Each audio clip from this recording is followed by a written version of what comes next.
दिल्ली में बीजेपी केंद्रीय चुनाव समिति की बैठक। प्रत्याशियों के नामों पर बीजेपी का मंथन, कभी भी जारी हो सकती है प्रत्याशियों की लिस्ट। 55 दिन बाद टीएमसी नेता शाहजहां शेख गिरफ्तार। गिरफ्तारी के बाद भी अकड़ में दिखा शाहजहां शेख। ममता सरकार की सरपरस्ती में किया अनगिनत अपराध। एआईएमआईएम ने यूपी में लोकसभा चुनाव लड़ने का किया ऐलान।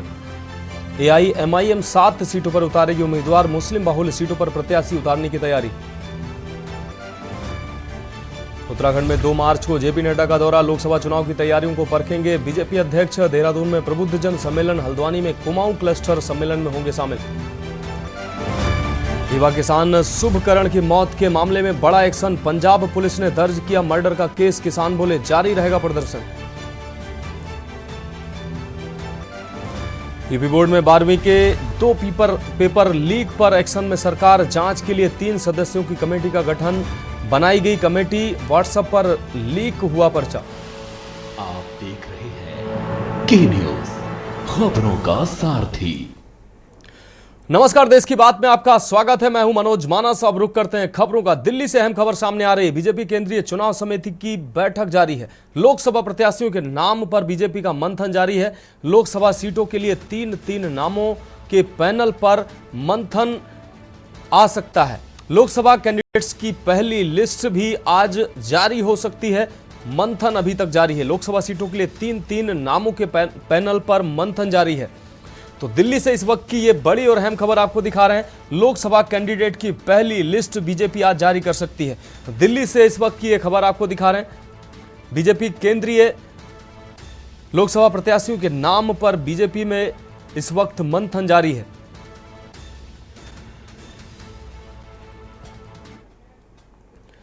अब रुक करते हैं अगली खबर का। पेटीएम बैंक के चेयरमैन पद से विजय शेखर शर्मा इस्तीफा दे चुके हैं। इसके बाद पेटीएम पेमेंट्स बैंक ने अपने निदेशक मंडल का दोबारा गठन किया है। आपको बता दें, पीपीबीएल के भविष्य का कारोबार नया गठित बोर्ड ही अब देखेगा। लेकिन पेटीएम पेमेंट्स बैंक लिमिटेड यानी पीपीबीएल के मैनेजमेंट में बदलाव के बाद भी पेटीएम इन्वेस्टर्स का भरोसा नहीं जीत पा रहा है। देखिए रिपोर्ट।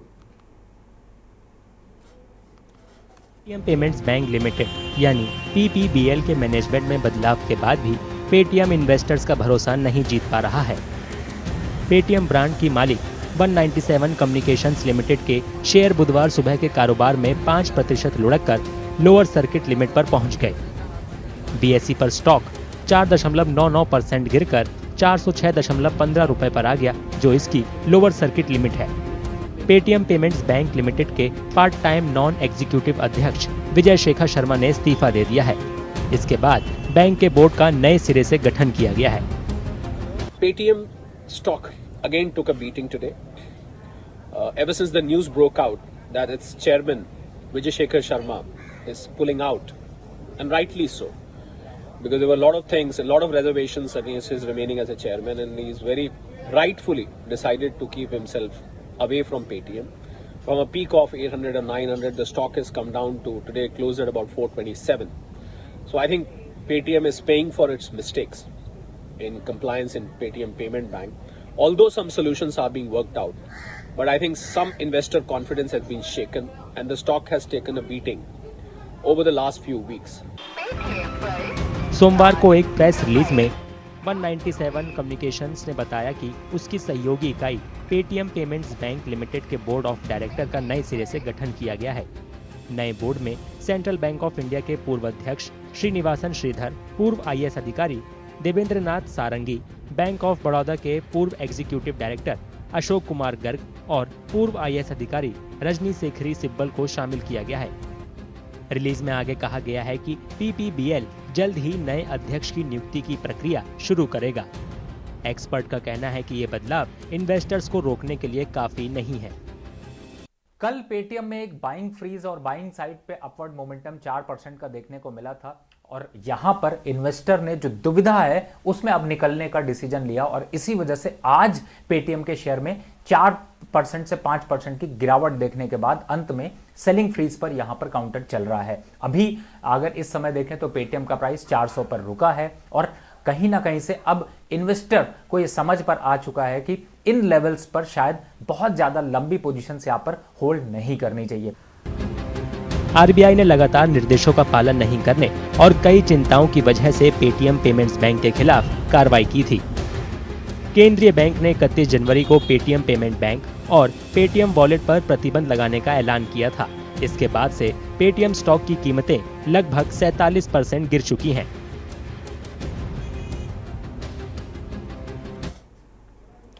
अब रुक करते हैं अगली खबर का। खबर दिल्ली से है। राजधानी दिल्ली के आदर्श नगर थाना इलाके में बीती रात एक युवक की चाकू से गोदकर हत्या करने का मामला सामने आया है। वारदात को अंजाम देने के बाद हमलावर मौके से फरार हो गए। इसके बाद पुलिस को जानकारी दी गई और जब पुलिस मौके पर पहुंची तो घायल युवक को अस्पताल ले जाया गया, जहां डॉक्टरों ने उसे मृत घोषित कर दिया। मामला आदर्श नगर इलाके के जेलर वाला बैग जोगियों का है, जहां सोनू नाम का एक व्यक्ति जो कि आजादपुर की एक धर्मशाला में सैनी टेंट में काम करता था, वह बीती रात अपने काम पर गया हुआ था और बताया जा रहा है कि वहीं उसका कुछ लड़कों से झगड़ा हुआ था। ननकू नाम के एक लड़के से झगड़ा होने के बाद उसने सोनू को मारने की धमकी भी दी थी। देर रात जब सोनू घर वापस लौट रहा था तभी ननकू और उसके कुछ साथियों ने मिलकर रात करीब 12 बजे सोनू पर चाकू से हमला कर दिया।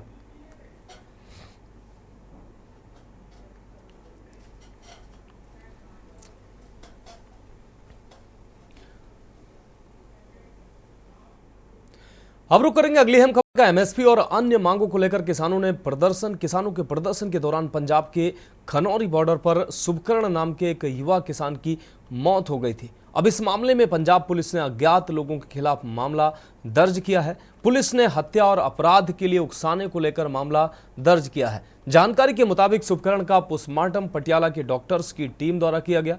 शुभकरण का 100 गुरुवार सुबह पटियाला से वटिंडा में उसके गांव बल्लो पहुंचा है। किसान शुभकरण सिंह की मौत के 7 दिन बाद पंजाब पुलिस ने बुधवार रात हत्या का मामला दर्ज किया। खनौरी बॉर्डर पर प्रदर्शन के दौरान हरियाणा के सुरक्षा कर्मियों के साथ झड़प हो गई थी।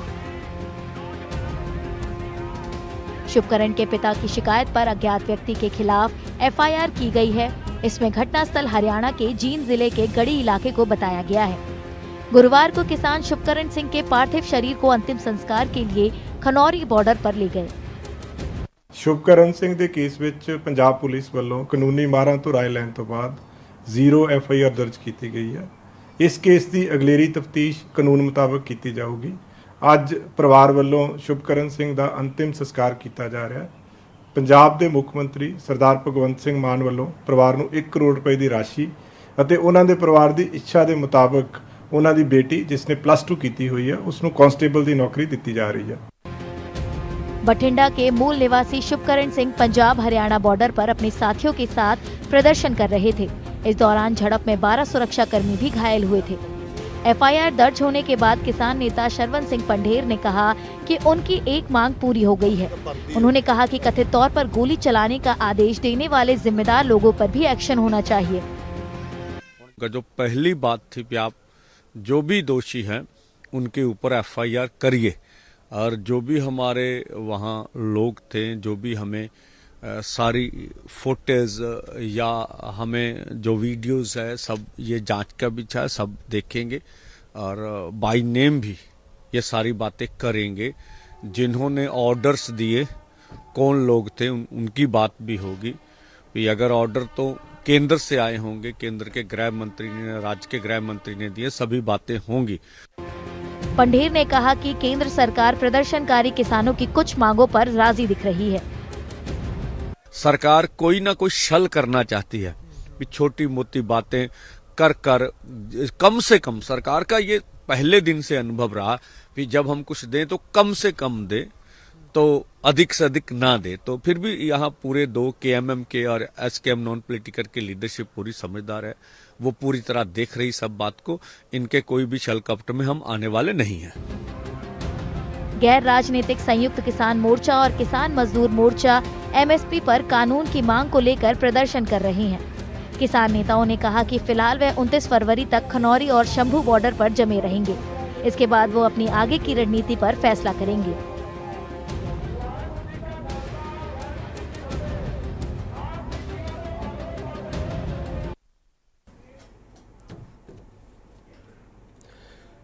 अब रुक करेंगे अगली खबर फरीदाबाद से है, जहां ट्रैफिक डीसीपी अमित यशवर्धन ने आज एक विशेष अभियान चलाया है। ये खबर आपको दिखाएंगे एक ब्रेक के बाद। आप देख रहे हैं के न्यूज, खबरों का सारथी।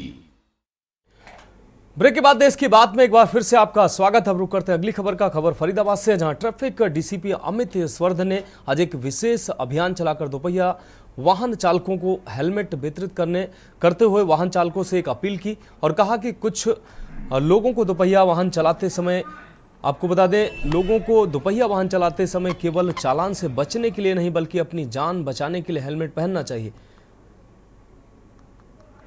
आपको बता दें कि यह अभियान फोर्टिज एस्कॉर्ट अस्पताल के सहयोग से फरीदाबाद के मेट्रो चौक पर चलाया गया। इस मौके फरीदाबाद के डीसीपी ट्रैफिक अमित यशवर्धन ने वाहन चालकों को अपने हाथों से हेलमेट पहनाए।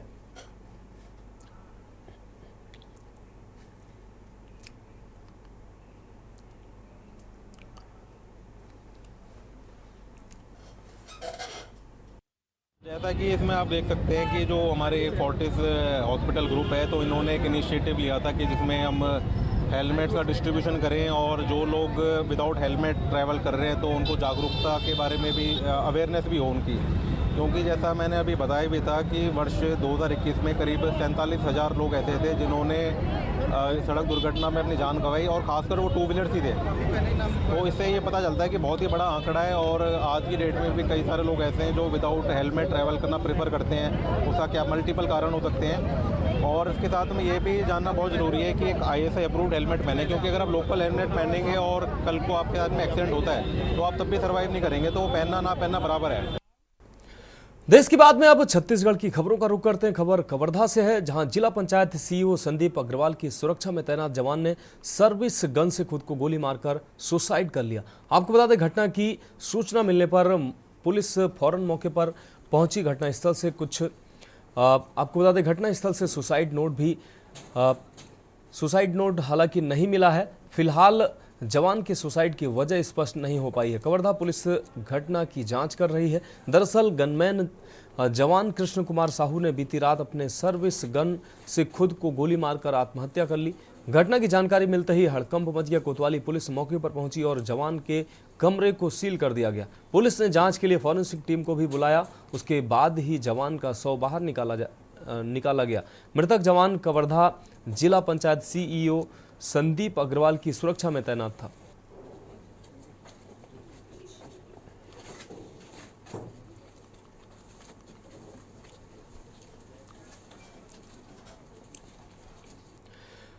अगली खबर एमसीबी से है, जहां चिरमिरी हल्दीबाड़ी हीरागिरी दफाई महुआ शराब का गढ़ बन चुका है। यहां से काफी लंबे समय से अवैध महुआ शराब की बिक्री होने की सूचना पुलिस को मिल रही थी, जिसको लेकर पुलिस द्वारा कई बार कार्रवाई भी की गई है। लेकिन हीरागिरी में कई ऐसी जगह हैं जहां पर शराब लंबे समय से बेची जा रही है। वहीं शराब की तस्करी करने वाले व्यक्ति जो शराब को नीचे गांव देहात से लेकर चिरमिरी हीरागिरी में अलग अलग व्यक्तियों को शराब सप्लाई करते थे।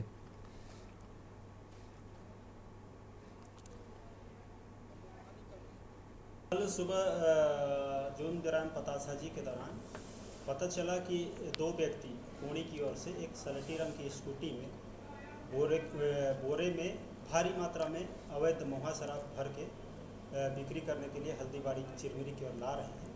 पुलिस टीम बनाकर घेराबंदी कर 2 व्यक्तियों को पकड़ा, जो अपना नाम आज़ाद अंसारी, दिनेश अंसारी हल्दीबाड़ी के रहने वाले बताए। उनसे जब पूछताछ की गई तो शराब के संबंध में कोई दस्तावेज और कोई जानकारी उपलब्ध नहीं कराए। शराब अवैध पाया गया। उनके कब्जे से 97.5 लीटर शराब जब्त किया गया, जो कीमती करीबन 20,000 की है। अब रुक करेंगे अगली खबर का। छत्तीसगढ़ क्रिकेट संघ पहली बार T20 प्रीमियर लीग कराने जा रहा है। जून के पहले हफ्ते में होने जा रहे इस टूर्नामेंट में 6 टीमों के बीच मुकाबले कराए जाएंगे, जिसे लेकर संघ ने तैयारियां भी तेज कर दी हैं। आज आयोजित बैठक में लीग की रूपरेखा तैयार कर प्रेस वार्ता रखी गई। आयोजकों का कहना है कि देश के ज्यादातर राज्य अपने स्तर पर T20 लीग कराते रहे हैं।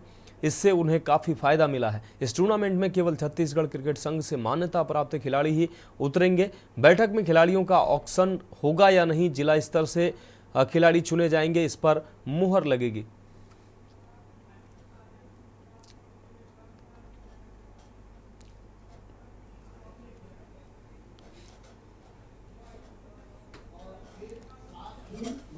जून को स्टार्ट होगा और इसमें 6 फ्रेंचाइजी होंगे और लगभग 18 मैचेस होंगे। सारे के सारे टीम को एक दूसरे से मैच खेलना है और ये अपना राइट। अब रुक करेंगे अगली खबर जबलपुर के मेडिकल कॉलेज बड्ढा दादा मैदान की कुछ जमीन सीएम राइज स्कूल के लिए आवंटित की गई है, जहां आवंटित जमीन को लेकर स्कूल शिक्षा विभाग और चिकित्सा शिक्षा विभाग आमने सामने आ गए हैं। जहां स्कूल शिक्षा विभाग सीएम राइज स्कूल जमीन पर बनाना चाहता है, वहीं चिकित्सा शिक्षा विभाग जमीन का उपयोग अपने आगामी प्रोजेक्ट पर करना चाहता है। जहां विवाद की सूचना पाकर जबलपुर कलेक्टर दीपक कुमार सक्सेना मौके पर पहुंचे, वहीं स्कूल शिक्षा विभाग, चिकित्सा शिक्षा विभाग एवं स्थानीय पार्षद से मामले को लेकर चर्चा की गई। जिला कलेक्टर दीपक कुमार सक्सेना ने बताया कि दोनों विभाग अपने अपने प्रोजेक्ट को लेकर जमीन चाह रहे हैं। वहीं दोनों विभागों के प्रोजेक्ट रिपोर्ट के अध्ययन करने के बाद ही पूरे मामले को निपटाया जाएगा। जहां चिकित्सा शिक्षा विभाग व स्कूल शिक्षा विभाग से संबंधित प्रोजेक्ट को लेकर रिपोर्ट मांगी गई है, जिस पर कार्रवाई नियम अनुसार की जाएगी। वहीं सीएम राइज स्कूल का कार्य भी जल्दी चालू होगा, जिसे लेकर जमीन का विवाद जल्द ही निपटाया जाएगा।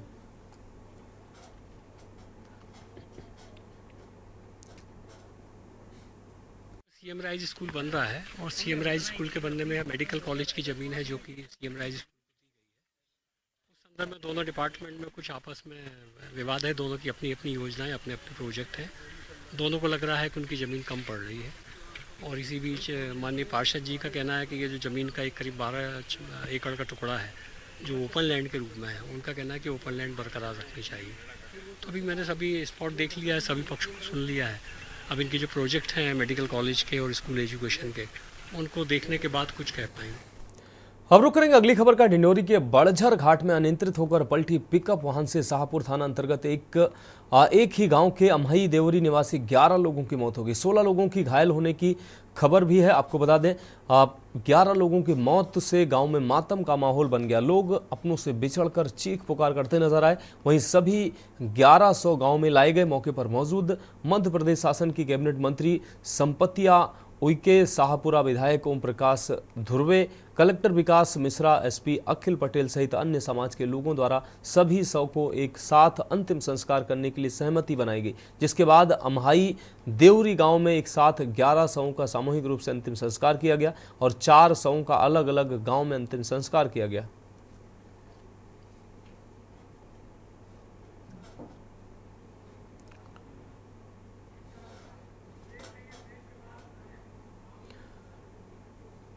तो देश की बात में वक्त एक ब्रेक का है। ब्रेक के बाद राजस्थान की खबरों का रुख करेंगे। आप देख रहे हैं के न्यूज, खबरों का सारथी। ब्रेक के बाद देश की बात में एक बार फिर से आपका स्वागत है। अब रुख करते हैं अगली खबर का। खबर डीडवाना से है, जहां साइबर अपराध की रोकथाम के लिए जिले में विशेष अभियान चलाकर आमजन को साइबर अपराधों से बचाव के लिए जागरूक किया जाएगा। इस दौरान मीणा ने यह भी कहा कि आमजन को साइबर अपराध से अपने आप को बचाव के लिए पुलिस और प्रशासन द्वारा समय पर जागरूकता के लिए चलाए जा रहे अभियान में भाग लेकर जागरूक होना होगा, ताकि साइबर ठगों द्वारा किए जा रहे अपराध से बचाव हो सके। इस दौरान एसपी मीणा ने कार्यभार ग्रहण किया है और अपनी प्राथमिकता भी उन्होंने गिनाई है। मीणा ने कहा कि जिले में संगठित अपराधों को रोकना पुलिस की पहली प्राथमिकता रहेगी।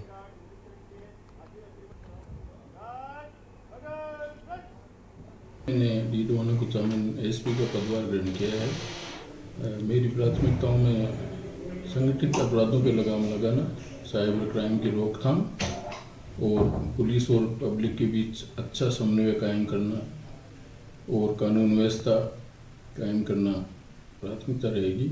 इसके अलावा आने वाले लोकसभा चुनाव में भी दृष्टिगत रखते हुए जो भी पॉइंट्स होंगे उनको ध्यान में रखते हुए कार्रवाई की जाएगी एवं अभी यहाँ का क्राइम का ट्रेंड क्या है, क्षेत्र के बारे में जानकारी प्राप्त कर उसके अनुसार एजेंडा तय किया जाएगा।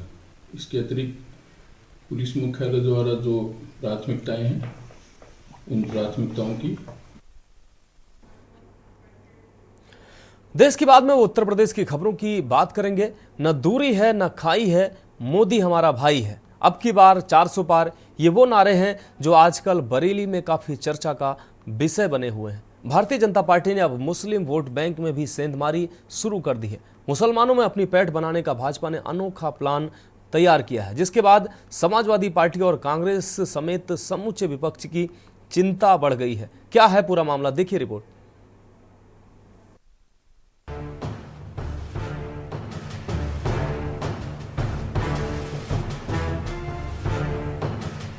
मुस्लिम बहुल इलाकों में जा जाकर भाजपा के अल्पसंख्यक मोर्चा के कार्यकर्ता चुनाव प्रचार में जुट गए हैं। अल्पसंख्यक मोर्चा के कार्यकर्ता मस्जिदों, मज़ारों, दरगाहों, मदरसों समेत मुस्लिम इलाकों में जा जाकर उर्दू के पोस्टर चस्पा कर रहे हैं और साथ ही सरकार की योजनाओं को भी बता रहे हैं। मस्जिदों, मज़ारों, दरगाहों, मदरसों समेत मुस्लिम इलाकों में उर्दू के पोस्टर चस्पा करती हुई बुर्का नशी महिलाएं और पुरुष, ये सभी भाजपा अल्पसंख्यक मोर्चा के कार्यकर्ता हैं, जो तन मन धन से प्रधानमंत्री नरेंद्र मोदी को तीसरी बार पीएम बनाने और 370 का आंकड़ा पार करने के लिए लगे हुए हैं। बरेली में अल्पसंख्यक मोर्चा ने एजाज नगर गोटिया में मस्जिदों, मज़ारों, दरगाहों, मदरसों समेत मुस्लिम लोगों को जागरूक किया। उर्दू के इन पोस्टरों में भाजपा द्वारा अल्पसंख्यकों के लिए चलाई जा रही योजनाओं की जानकारी दी गई है। इन पोस्टरों में भाजपा की उपलब्धियां उर्दू में लिखी गई हैं। यही वजह है कि मुसलमान इन पोस्टरों को आसानी से पढ़ सके। हमारे संवाददाता शानू कुमार ने लोगों से बात की। ना दूरी है ना खाई है, मोदी हमारा भाई है। दरअसल ये नारा वो है जो बरेली की गलियों में आज गूंज रहा है और बरेली के जितने भी बहुल्य मुस्लिम इलाके हैं वहां पर ये नारा गूंज रहा है।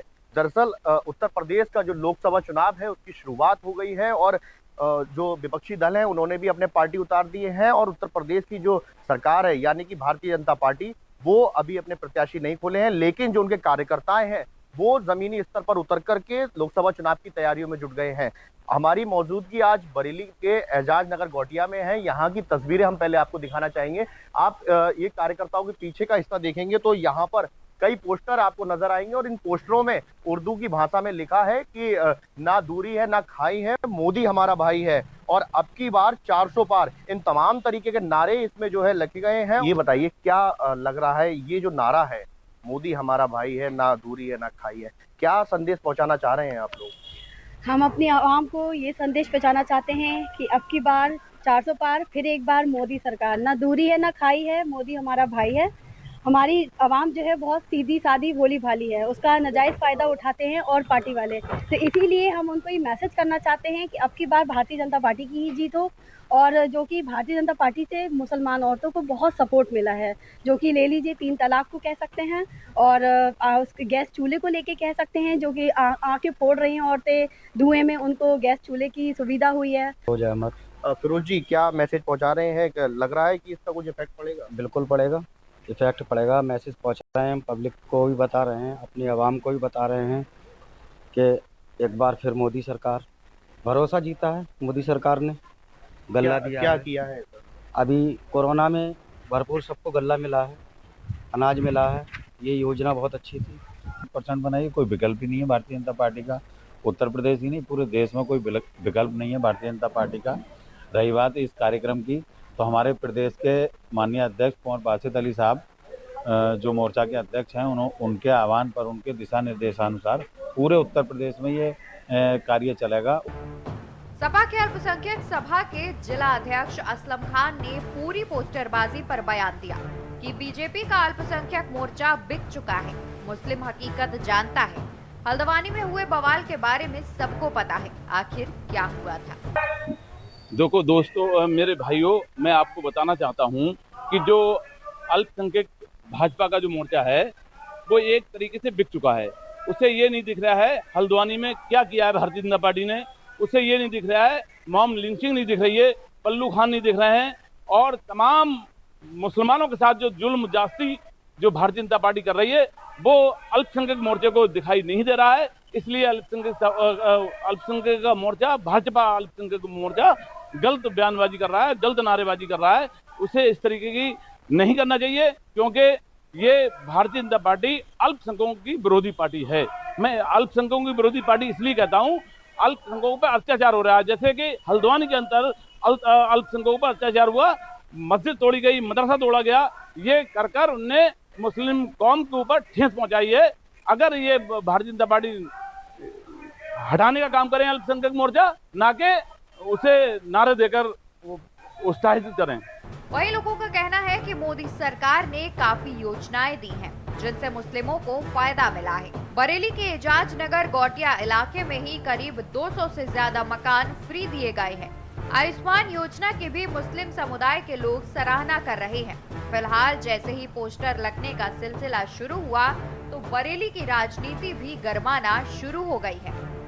बरेली में जो अल्पसंख्यक मोर्चा है भारतीय जनता पार्टी का, उसने पोस्टर गली गली लगाना शुरू कर दिए हैं और उसमें लिखा गया है कि न दूरी है न खाई है, मोदी हमारा भाई है और अब की बार 400 पार, तमाम नारों के साथ जो है पोस्टर लगाए जा रहे हैं। लेकिन ये पोस्टर क्यों लगाए जा रहे हैं, ये बड़ा सवाल है। इससे पहले की बात की जाए तो कुछ दिनों पहले बरेली में आईएमसी प्रमुख मौलाना तौकीर रजा खान ने भड़काऊ बयानबाजी की थी, जिसमें प्रधानमंत्री नरेंद्र मोदी के लिए और उत्तराखंड के सीएम पुष्कर सिंह धामी के लिए आप शब्द बोले थे। उसके बाद से कहीं ना कहीं मुझे लगता है कि भारतीय जनता पार्टी के जो कार्यकर्ता हैं उनको मुद्दा मिल गया और वो जो है मुस्लिम समुदाय के जो वोटर्स हैं उनको साधने का प्रयास कर रहे हैं और उसमें सेंधमारी मारने का प्रयास कर रहे हैं। ये देखने वाली बात होगी। और जो ये नारेबाजी की जा रही है ये किस तरीके को इशारा करते हैं, ये बड़ा सवाल है। कैमरा पर्सन विकास के साथ शानू कुमार, के न्यूज इंडिया। तो देश की बात में वक्त एक ब्रेक का है, जल्द हाजिर होंगे। आप देख रहे हैं के न्यूज, खबरों का सारथी। ब्रेक के बाद देश की बात में एक बार फिर से आपका स्वागत है। अब रुक करते हैं अगली खबर का। सिद्धार्थनगर जिले में कल 414 जोड़ों की सामूहिक मुख्यमंत्री सामूहिक विवाह योजना के अंतर्गत शादी कराई गई, जिसमें बतौर मुख्य अतिथि स्थानीय सांसद जगदम्बिका पाल ने शिरकत की और यहां की व्यवस्था और दिए जा रहे सामानों की गुणवत्ता पर भी उन्होंने नाराजगी दिखाई। उन्होंने जिला समाज कल्याण अधिकारी को इसको लेकर फटकार भी लगाई। हालांकि समाज कल्याण अधिकारी राहुल गुप्ता ने सफाई देते हुए कहा कि इसकी खरीदारी जेम पोर्टल के माध्यम से की गई है, इसलिए इसकी गुणवत्ता में कोई कमी नहीं है। आपको बताते चलें कि सिद्धार्थनगर जिले के बीएसए ग्राउंड में कल आयोजित हुए मुख्यमंत्री सामूहिक विवाह योजना में उस वक्त असहज स्थिति बन गई जब स्थानीय सांसद जगदम्बिका पाल से किसी ने शादीशुदा जोड़ों के दिए जा रहे सामानों की गुणवत्ता को लेकर शिकायत की। सांसद जगदम्बिका पाल ने तत्काल वहां मौजूद समाज कल्याण अधिकारी राहुल गुप्ता को बुलाकर खूब खरी खोटी सुनाई।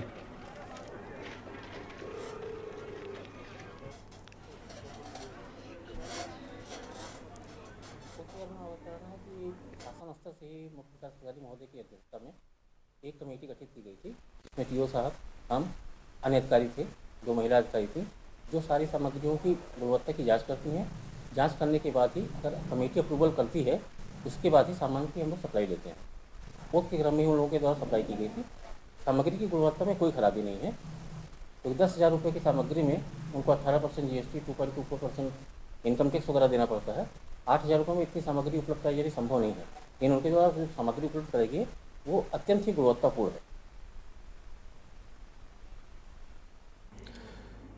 अब रुक करेंगे अगली खबर का। खबर बुलंदशहर से है, जहां एक अरसे तक नशे के अवैध धंधे का हिस्सा रही महिलाओं ने समूह बनाकर व्यापार का आगाज किया है। आपको बता दें कि जराइम की दुनिया का हिस्सा रही ये महिलाएं रंग, गुलाल, पिचकारी, बैग और खिलौने बनाकर परिवार का पालन पोषण कर रही हैं। पुलिस लाइन में महिलाओं ने अलग अलग स्टॉल सजाकर नेक जिंदगी जीने का संदेश दिया है। जराइम की दुनिया में लंबा वक्त गुजारने वाली इन महिलाओं को सेमिनार के माध्यम से पुलिस ने जागरूक भी किया।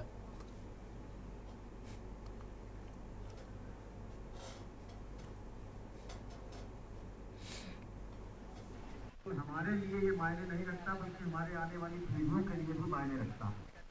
आप केवल आप नहीं है, बल्कि आपके बच्चे। अब रुक करेंगे अगली खबर का। 1 लाख के इनामी हिस्ट्री सीटर अजय ठाकुर को कानपुर एसटीएफ ने और क्राइम ब्रांच की मदद से दिल्ली से गिरफ्तार कर लिया है। पुलिस लगातार उसे ट्रेस करने की कोशिश कर रही थी, लेकिन वह चकमा देकर फरार चल रहा था। इस पूरे ऑपरेशन को लेकर कानपुर पुलिस ने 5 टीमें बनाई थी। अजय ठाकुर पर दर्जनों मुकदमे दर्ज हैं। बता दें कि इससे पहले अजय ठाकुर एक लड़की का अश्लील वीडियो बनाकर उसे वायरल करने की धमकी देकर गैंगरेप उसने किया था।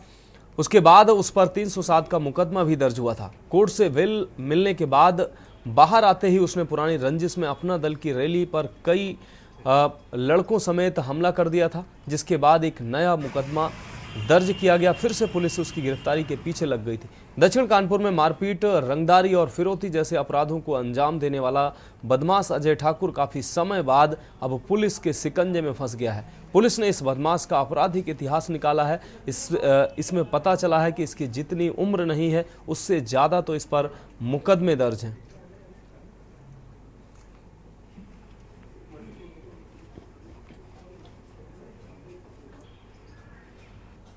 28 जनवरी 2024 को थाना बर्रा पे एक मुकदमा पंजीकृत किया गया था, जिसमें 307 के अलावे अन्य भी धाराएं लिखी गई थी। इसमें अजय ठाकुर सहित 8 नामजद अभियुक्त हैं, जिसमें से सभी के ऊपर जो है पुरस्कार घोषित किए गए थे। अजय ठाकुर जो इसका मुख्य आरोपी था, इसके ऊपर 1 लाख का इनाम श्रीमान पुलिस आयुक्त महोदय कानपुर के द्वारा किया गया था। इसकी गिरफ्तारी के लिए कई टीमें हमारी काम कर रही थी, अलग अलग जगहों पे दबिश दी जा रही थी। जो मुखबिर खास और टेक्निकल जो इनपुट थे उसके आधार पे हम कई जगहों पे दबिश दे रहे थे। ये नहीं मिल रहा था, माननीय न्यायालय से इसका NBW भी प्राप्त किया गया था। अब रुक करेंगे अगली खबर का। खबर कानपुर से है, जहां फीलखाना थाना क्षेत्र के अंतर्गत रविवार को एक बच्चे को 2 बाइक सवारों ने अपहरण कर लिया था, जिसमें अब 5 दिन बीत जाने के बाद भी पुलिस के हाथ खाली हैं। पुलिस कमिश्नरेट की कई टीमें इस पर काम कर रही हैं, लेकिन पुलिस अपहरणकर्ताओं तक अभी तक पहुंच नहीं सकी है। पुलिस की कार्यशैली सवालों के घेरे में लगातार बनी हुई है। 5 दिन बाद भी कानपुर पुलिस कमिश्नरेट न बच्चे का पता लगा सकी है और न ही अपहरणकर्ताओं का पता लगा पाई है। डीसीपी पूर्वी श्रवण कुमार सिंह ने बताया कि 24 फरवरी 2024 को 2 वर्ष के कार्तिक को 2 बाइक सवार उठाए गए थे। इस पर पुलिस की कई टीमें काम कर रही हैं। पुलिस की जांच में अभी तक ये प्रकाश में आया है कि अपहरणकर्ता फूलबाग से माल रोड रेल बाजार की ओर जाते देखे गए हैं। पुलिस हर पहलू की छानबीन कर रही है। जल्द ही बच्चे को बरामद कर लिया जाएगा।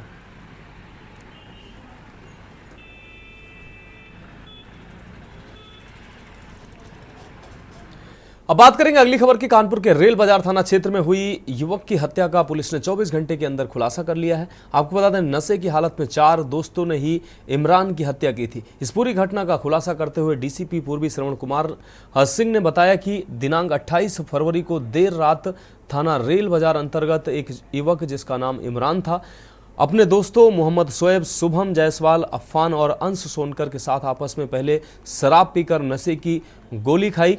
इस दौरान शोएब से किसी बात पर झगड़ा हो गया। इस पर इरफान ने गाली गलौज करना शुरू कर दिया। इसी से आहत होकर चारों दोस्तों ने मिलकर अपने ही दोस्तों को पकड़कर पहले सर पर ईंट मारी और फिर लोहे की रोड से वार किए, जिससे इमरान जख्मी हो गया था। परिवारीजनों द्वारा हॉस्पिटल ले जाने के दौरान इमरान की मृत्यु हो गई। इसमें पुलिस ने मोहम्मद शोएब उर्फ बाजारो, शुभम जायसवाल को गिरफ्तार कर लिया है और 2 साथी अफान और अंश सोनकर अभी भी फरार चल रहे हैं, जिसके लिए टीमों को लगा दिया गया है।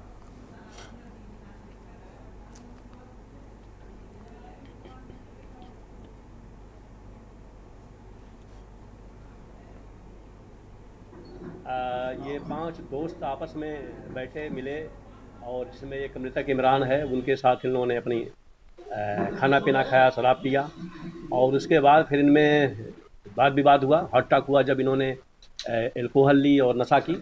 और जिसमें इमरान को लगभग करीब 3 बजे के आसपास जब वो अपने घर पे उतर रहा था, तो जो शोएब जारो है, जो एक्यूज्ड है, अरेस्ट है, उससे हटटाक हुई, उसे गाली गलौज हुआ और उसके बाद मारा पेटी हुई, जिसमें उन्हें बगल में ईंट रखा हुआ था और उस पर उसने सर पे वार किया, जिसमें इमरान को चोट लगी और अस्पताल ले जाया गया, डेथ हो गई उसकी।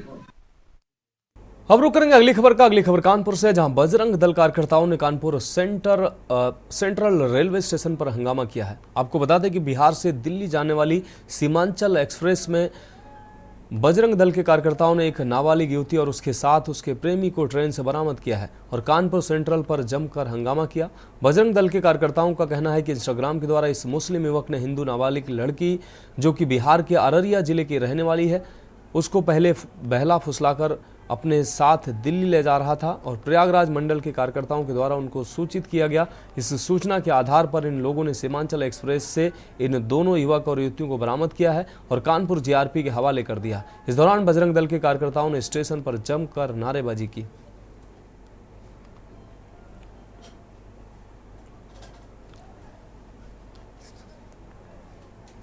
सीमांचल एक्सप्रेस में ये सूचना थी बजरंग दल की कि कोई लड़का लड़की भागे हुए हैं।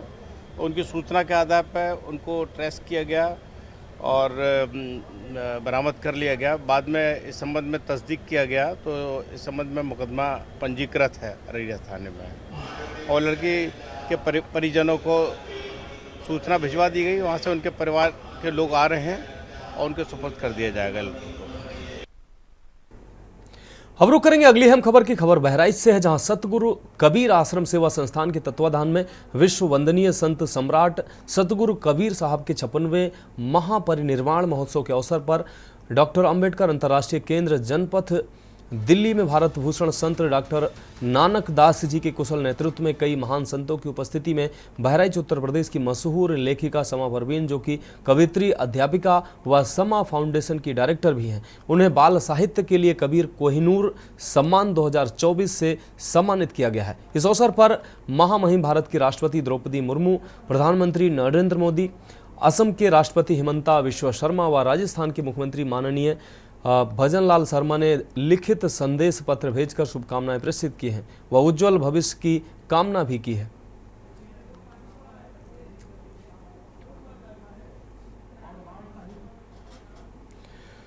अब रुक करेंगे अगली खबर का। अगली खबर कन्नौज से है, जहां बाबू पर रिश्वतखोरी के मामले में शिक्षा विभाग में आक्रोश फैल गया है। आपको बता दें, बीएसए विभाग में तैनात कर्मियों ने बाबू को झूठा फंसाने के आरोप लगाए हैं। वहीं बाबू बिमल पांडे के साथ मारपीट कर रिश्वत लेने के मामले में झूठा फंसाने के आरोप लगाए हैं। कर्मियों का कहना है कि साजिश के तहत बाबू को फंसाया गया है। सीसीटीवी की डीवीआर भी गायब कर दी गई है। रिश्वतखोरी के मामले में शिक्षा विभाग में तैनात कर्मियों ने कोतवाली पहुंचकर इंस्पेक्टर को अज्ञात हमलावरों के खिलाफ तहरीर दी है। अचानक ऑफिस में घुसकर मारपीट कर डीवीआर चुरा ले जाने का आरोप भी लगाया है, जबकि एंटी करप्शन टीम ने बाबू बिमल पांडे को रिश्वत लेते हुए रंगे हाथों पकड़ने की बात कही है।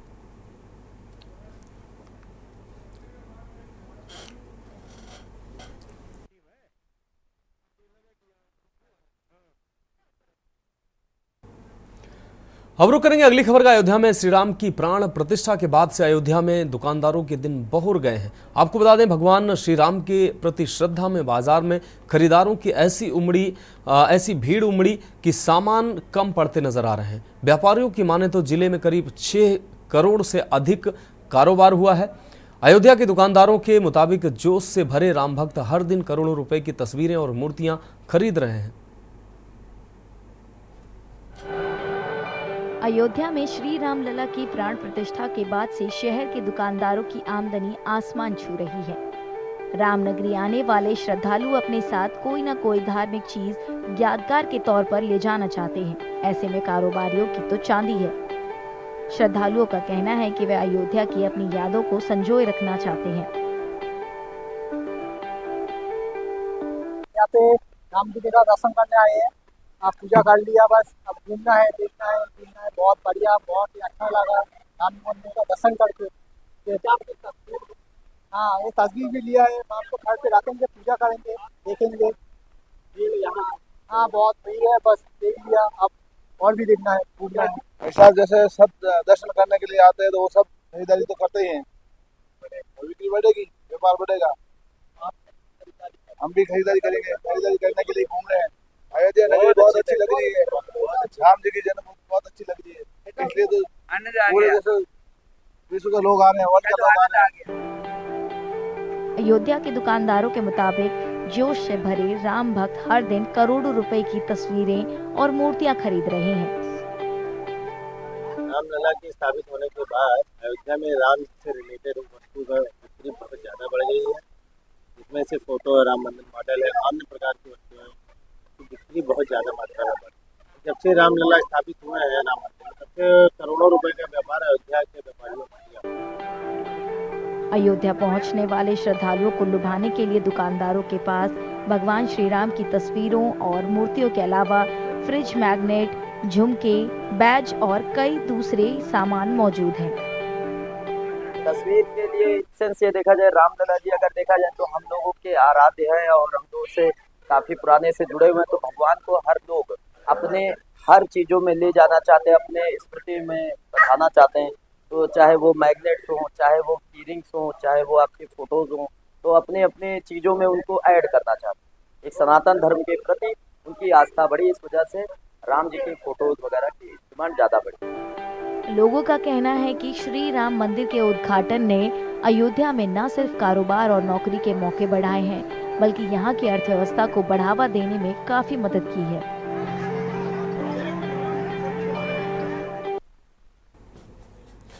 अब रुक करते हैं अगली खबर का। हल्द्वानी में जिला निर्वाचन विभाग के media certification and monitoring committee द्वारा पत्रकारों के साथ एक बैठक का आयोजन किया गया, जिसमें पेड न्यूज सहित इलेक्शन संबंधित संवेदनशीलता के सभी नियम, कायदे कानून को बेहतर से बताया गया। इसके अलावा इलेक्शन में कवरेज के लिए आने वाली दिक्कतों को दूर करने के लिए पत्रकारों से सुझाव भी लिए गए। आपको बता दें, एमसीएमसी कमेटी के नोडल विशाल मिश्रा ने बताया कि निष्पक्षता एवं पारदर्शी तरीके से लोकसभा चुनाव संपन्न हो गए हैं। इसके लिए यह समिति विज्ञापनों के प्रमाणीकरण के अलावा केवल नेटवर्क सहित प्रिंट एवं इलेक्ट्रॉनिक मीडिया का अन्वीक्षण करेगी तथा चुनाव लड़ने वाले अभ्यर्थी या राजनीतिक दल के निर्वाचन से संबंधित सभी विज्ञापनों, पेड न्यूज, निर्वाचन संबंधित समाचारों पर नजर रखेगी। उन्होंने बताया कि निर्वाचन आयोग द्वारा सभी माध्यम से विज्ञापन का रेट चार्ट उपलब्ध कराया गया है।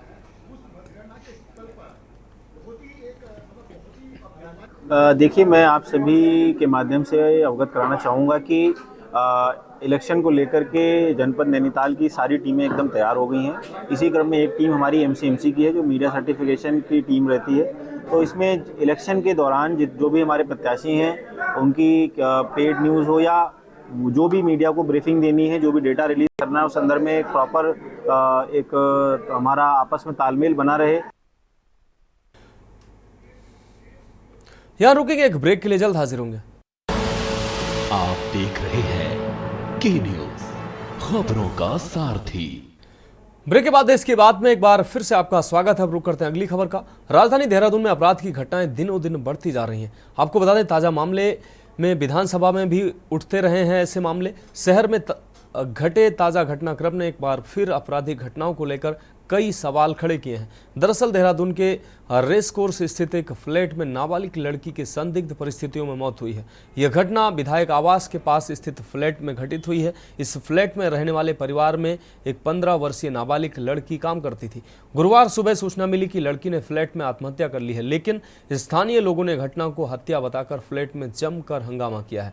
बताया जा रहा है कि लड़की पास की ही बस्ती में रहती थी और वो यहाँ इस फ्लैट में काम करती थी। हालांकि पुलिस प्रथम दृष्टया मामले को सुसाइड के रूप में ही देख रही है, जबकि लोग मामला हत्या से जुड़ा हुआ बता रहे हैं। मामले में देहरादून के एसएसपी अजय सिंह ने फिलहाल जांच होने की बात कही है। उन्होंने कहा कि अभी पुलिस इस मामले की जांच कर रही है। पोस्टमार्टम रिपोर्ट का भी इंतजार किया जा रहा है।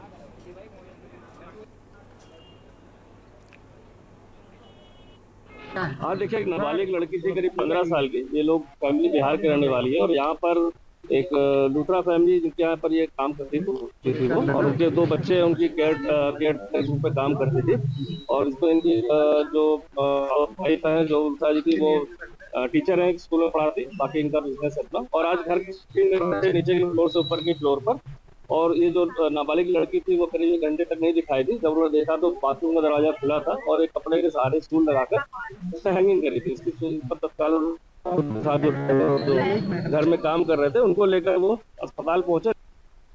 अब रुक करेंगे अगली खबर का। उत्तराखंड हाईकोर्ट ने पति पत्नी के बीच तलाक के दौरान बच्चों की परवरिश पर पड़ने वाले कुप्रभाव के संबंध में दायर जनहित याचिका पर सुनवाई करते हुए केंद्र सरकार से 6 मार्च तक स्थिति स्पष्ट करने के साथ ही याचिकाकर्ता से इस संबंध में और आंकड़े उपलब्ध कराने को कहा है। मामले की सुनवाई के लिए कोर्ट ने 6 मार्च की तिथि नियत की है। आपको बता दें कि अधिवक्ता श्रुति जोशी ने जनहित याचिका दायर कर कहा कि पति पत्नी के विवाह विच्छेद यानी कि तलाक के दौरान इसका सबसे बुरा प्रभाव उनके बच्चों की परवरिश, शिक्षा, स्वास्थ्य और रहन सहन व मनोदशा पर पड़ता है। जो प्यार बच्चों को माता पिता के एक साथ रहकर मिल सकता है वह विवाह विच्छेदन के दौरान नहीं मिल पाता है, जिसकी वजह से उनकी परवरिश ठीक से नहीं हो पाती है। जनहित याचिका में कोर्ट से प्रार्थना की गई है कि बच्चों की देखरेख पति पत्नी एक साथ करें, चाहे उनके बीच कितनी भी दूरियां क्यों ना हो। इस संबंध में भारत सरकार के विधि आयोग ने भी अपनी रिपोर्ट में कहा कि विवाह विच्छेद के दौरान बच्चों की परवरिश की जिम्मेदारी दोनों को ही होगी। इसलिए संरक्षक और प्रतिपाल्य अधिनियम 1890 में संशोधन करने की आवश्यकता है। यह बिल अभी केंद्र सरकार में लंबित है। केंद्र सरकार के पास लंबित है। जनहित याचिका में कोर्ट से प्रार्थना की गई है कि जब तक यह बिल पास नहीं हो जाता तब तक न्यायालय बच्चों की परवरिश के लिए दिशा निर्देश जारी करे। एक याचिका मैंने फाइल करी है। बीइंग अ लॉयर मैं कोर्ट में रोज़ ये ऑब्जर्व करती रहती हूँ कि जो तलाक के मामले आते हैं कोर्ट में, उसमें सबसे ज़्यादा सफ़रर जो होते हैं बच्चे होते हैं। उसमें इसलिए हमने कोर्ट से ये प्रे की है कि इनको मीडिएशन के टाइम पे माता पिता को ये समझाया जाए कि उनकी आप अपना ईगो एक तरफ को रखें और अपने बच्चे के लिए एक जॉइंट डिसीजन ले, जिसमें कि जॉइंट कस्टडी हो।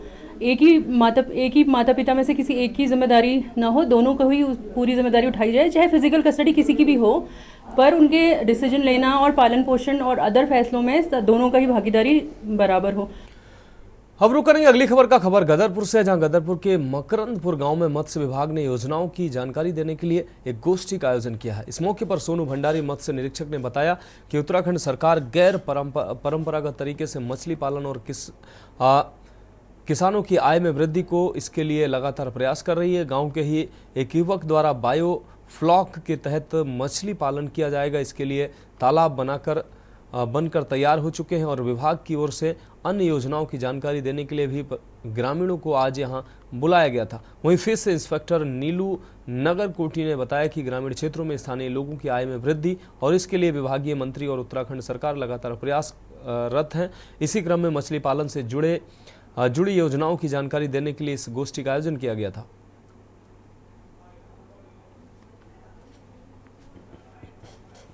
वो है जलाशय विकास योजना अंतर्गत मत्स्य संरक्षण और संवर्धन हेतु गोष्ठी का आयोजन किया गया था, जिसमें कि किसानों को यहाँ पर मेरे काफ़ी सारे तालाब भी बने हुए हैं जिनको वो कृषक काफ़ी लाभान्वित भी हैं इस क्षेत्र में, तो उनको मछली की नई तकनीकी की जानकारी देना इसका उद्देश्य था।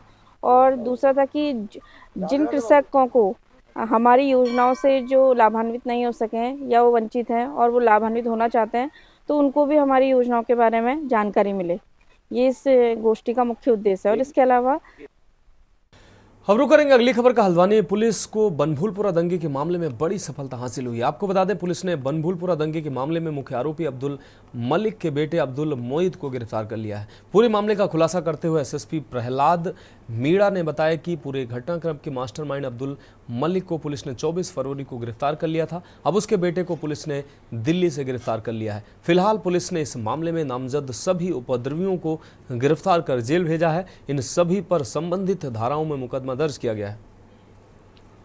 देखिए, बनभूलपुरा हिंसा में जितने भी नामजद अभियुक्त थे उनमें से फरार चल रहे जो अभियुक्त अब्दुल मोईद, उसकी आज हमारी टीम ने गिरफ्तारी की है। और ये गिरफ्तारी होने के साथ इसमें नामजद जितने भी अभियुक्त थे उनकी सभी की गिरफ्तारियाँ हो चुकी है। ये जो अभियुक्त है इसको हमने दिल्ली से गिरफ्तार किया गया है और ये जो शानदार कार्य है इसके लिए मेरी टीम को मेरी तरफ से 2,500 रुपये का और डीआईजी कुमाऊं की तरफ से इस टीम को 5,000 रुपये का नाम। रुक रही अगली खबर का। रामनगर वन विभाग और वन निगम के कर्मचारियों ने संयुक्त रूप से वन निगम की लॉट में काटी गई है सागौन की लकड़ी चोरी कर ले जाने के मामले में एक वेगनार कार को दबोचते हुए कार के अंदर से चोरी कर ले जाए जा रहे 3 सागौन की लकड़ी के गिल्टे बरामद किए हैं। हालांकि इस दौरान लकड़ी तस्कर अंधेरे का फायदा उठाकर मौके से फरार हो गए। घटना के संबंध में जानकारी देते हुए कोसी रेंज के रेंजर शेखर तिवारी ने बताया कि ग्राम टेढ़ा के समीप वन निगम द्वारा जंगल में सागौन की लकड़ी का कटान किया जा रहा है। देर रात कुछ तस्कर निगम द्वारा काटी गई उक्त लकड़ी के लोट में से सागौन की लकड़ी के 3 गिल्टे चोरी कर ले जा रहे थे। इस दौरान बरामद लकड़ी की कीमत करीब 50,000 रुपये है।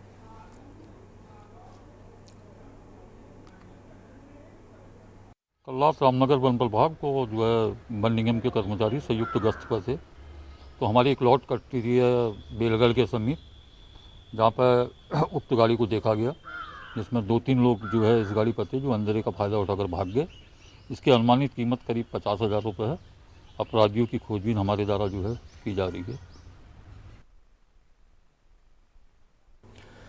खबरों करेंगे अगली खबर का। सहसपुर थाना क्षेत्र के धर्मावाला क्षेत्र में एक सड़क हादसे में 2 लोगों की दर्दनाक मौत हो गई, जबकि 2 लोग गंभीर रूप से घायल हो गए, जिनकी हालत गंभीर देखते हुए हायर सेंटर रेफर कर दिया गया। यह हादसा उस वक्त हुआ जब सहारनपुर के छुटमलपुर क्षेत्र में रहने वाले इरशाद अपनी पत्नी गुलफिसा और 3 बच्चों के साथ मोटरसाइकिल पर सवार होकर विकासनगर से शादी समारोह में शिरकत करने के बाद वापस छुटमलपुर लौट रहे थे, तभी एक तेज रफ्तार ट्रक ने उन्हें अपनी चपेट में ले लिया।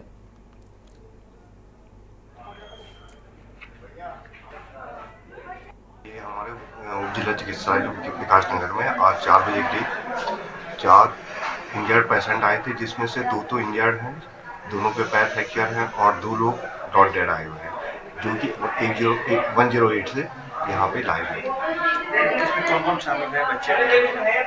इसमें 2 तो मेल हैं और 1 फीमेल है और 2 फीमेल हैं, जिसमें 2 बड़े हैं, उसमें से उनके जो मुखिया था उनका तो डॉट डेड आए थे। ये हमारे जिला चिकित्सालय विकासनगर।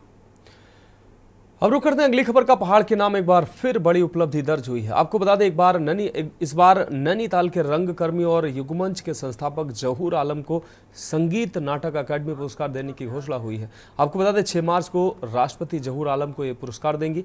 जहूर आलम पिछले 50 सालों से पहाड़ में लोक संस्कृति परंपरा नाटक की विधा पर काम कर रहे हैं। इस दौरान उन्होंने 100 नाटकों का मंचन बड़े स्तर पर किया है, तो वहीं 20 नाटकों में निर्देशन किया है। युगमंच नैनीताल से ही 18 कलाकार NSD गए हैं, तो 6 कलाकारों ने पुणे फिल्म इंस्टीट्यूट में पदार्पण किया है। नहीं केवल तमाम लोग जो यहाँ पर पहाड़ में काम कर रहे हैं, तो केवल हम लोगों का नहीं बल्कि उन तमाम लोगों का एक तरीके से रिकग्नाइज किया गया है और उसकी एक्सेप्टेंस मिली है हम लोगों के काम की। तो मेरे साथ तमाम लोगों का है ये पुरस्कार, केवल मेरा नहीं है। और मैं सोचता हूँ कि अब जिम्मेदारी ज़्यादा बड़ी हो गई है, क्योंकि राष्ट्रीय पुरस्कार संगीत नाटक अकादमी अवार्ड मिलना कोई छोटी बात नहीं है। तो इसलिए हम लोग और लग कर के काम करेंगे और लोगों को अपने साथ जोड़ेंगे और हमारे पहाड़ की जो संस्कृति है, हमारा जो नाटक है, हमारी जो लोक गाथाएँ हैं, हमारा जो गीत संगीत है। तो देश की बात में अभी मेरे साथ इतना ही। मुझे दीजिए इजाजत और आप देखते रहिए के न्यूज़ इंडिया।